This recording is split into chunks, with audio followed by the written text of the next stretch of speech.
بسم اللہ الرحمن الرحیم الحمد للہ رب العالمین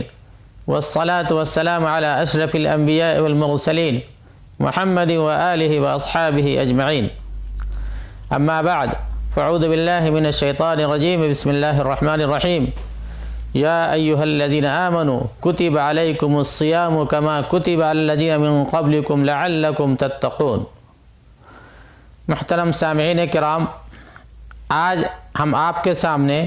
روزہ کے کچھ فوائد بیان کرنے جا رہے ہیں کہ روزہ سے ہمیں کیا فائدہ حاصل ہوتا ہے۔ تو روزہ کے کچھ اخروی فوائد ہیں، کچھ دنیاوی فوائد ہیں۔ اخروی فائدہ تو یہی ہے کہ اللہ تعالیٰ جو ہے راضی ہوتے ہیں، اللہ گناہوں کی مغفرت فرما دیتے ہیں، اور جیسا کہ اس آیت میں جو ابھی میں نے آپ کے سامنے پڑھی کہ اس کے ذریعے تقوی حاصل ہوتا ہے، جو کہ زندگی کا خلاصہ ہے، تمام اعمال کا خلاصہ ہے کہ تقوی حاصل ہو جائے۔ جیسا کہ اللہ فرماتے ہیں ذالک الکتاب لا ریب فیہ ھدی للمتقین، متقیوں کے لیے تو تقوی حاصل ہوتا ہے، اور تقوی کا ذریعہ روزہ ہے، تو روزہ کے ذریعے یہ بہت بڑا فائدہ ہے۔ اسی طریقے سے روزہ کے بہت سے دنیاوی فوائد بھی ہیں۔ دنیا کے فائدے یہ ہیں، جیسے ماہرین صحت کے مطابق روزہ کولیسٹرول، بلڈ پریشر، موٹاپا، معدہ اور جگر کی بیماریوں پر قابو پانے میں معاون ثابت ہوتا ہے۔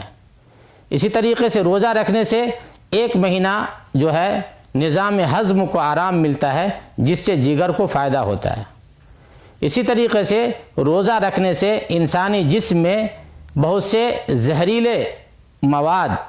اور فاسد مادے ہیں جو ختم ہو جاتے ہیں۔ اسی طریقے سے روزہ جو ہے جنسی شہوت کا بہترین علاج ہے، جیسا کہ ایک حدیث پاک میں بھی رسول اللہ صلی اللہ علیہ وسلم کا ارشاد ہے کہ فرمایا آپ صلی اللہ علیہ وسلم نے من لم یستطع منکم، نبی صلی اللہ علیہ وسلم فرماتے ہیں کہ یا معاشر الشباب من استطاع منکم الباءۃ فلیتزوج فإنہ غض للبصر وأحسن للفرج ومن لم یستطع فعلیہ بالصوم فإنہ لہ وجاء۔ تو روزہ جو ہے جنسی شہوت کو کنٹرول کرنے کا بہترین ذریعہ ہے۔ اسی طریقے سے روزہ رکھنے سے انسان کے اندر جو ہے بہت سے روزہ رکھ کر کے انسانی نفس کو بھوکا رکھ کر کے انسان میں جو بہت سے غلط خصائل ہیں اس کو ختم کیا جاتا ہے، جیسے تکبر، بخالت وغیرہ، اور اس کے اندر اچھے اخلاق پیدا کیے جاتے ہیں، جیسے صبر، بردباری، عطا، بخشش وغیرہ کی صفات پیدا کی جاتی ہے۔ اسی طریقے سے روزہ رکھنے سے آدمی اپنے بھائی جو غریب، فقیر، مسکین، محتاج ہے اس کے بارے میں آدمی سوچتا ہے۔